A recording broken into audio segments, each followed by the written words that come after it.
So you go to a point with your self-growth journey where you feel as if you've made so much progress. You're doing so well with your work and everyone around you just seems to be so unproductive compared to you.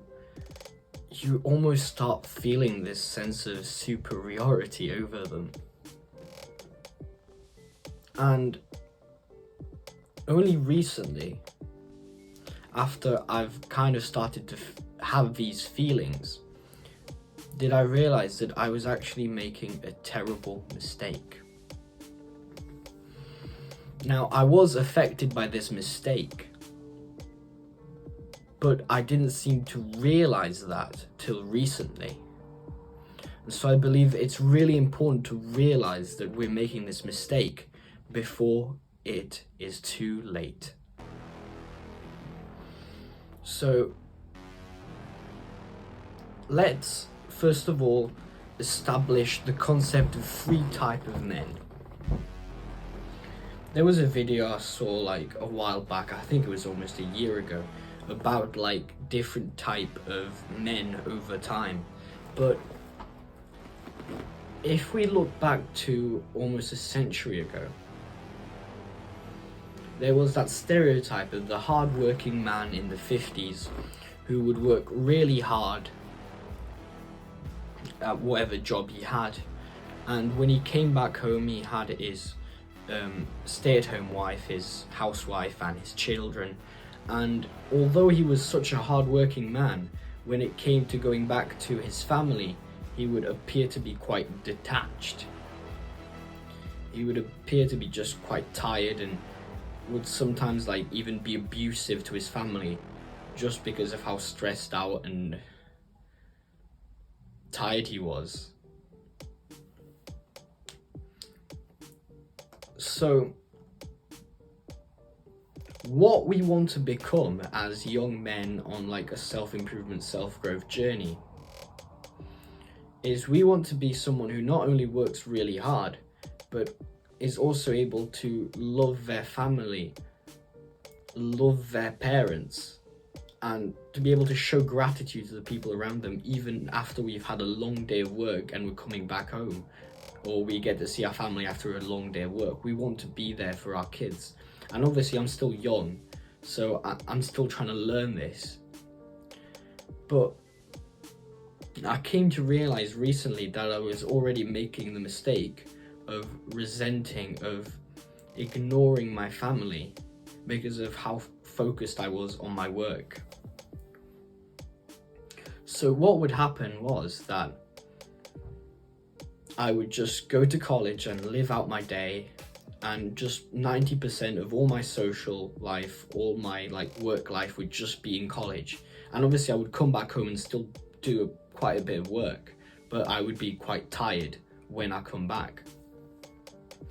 And what I noticed was, because I was just so tired and because I just felt so drained out from the gym, from college, that I was ignoring my family here where I live. I would come back home and my family would already be there, and they asked how my day was, and I'd kind of reply with one sentence and not ask them back. And I do think that like questions like that can be a bit boring sometimes, like how was your day, like how are you, but still it was rude of me to ignore their question most of all and not ask them back and not have any courtesy. And only recently did I really come to realize how big of a problem it was for me to not show that much love, that much appreciation for my family because of how focused I was on my work. And it kind of made me realize that I was falling into the category of that man from the 1950s who would ignore his family and would just solely be focused on work. So what I've made sure of recently is that I show more gratitude openly to my family in general. And I've always tried to practice gratitude. Like I've mentioned that I have a journal where I do gratitude journaling, and I write 10 sentences of people I'm grateful for. And I've included my family, like my parents, my aunt and uncle who are hosting me here. I've mentioned them so many times, but I just feel like I didn't show it enough. I didn't show how grateful I was enough to them.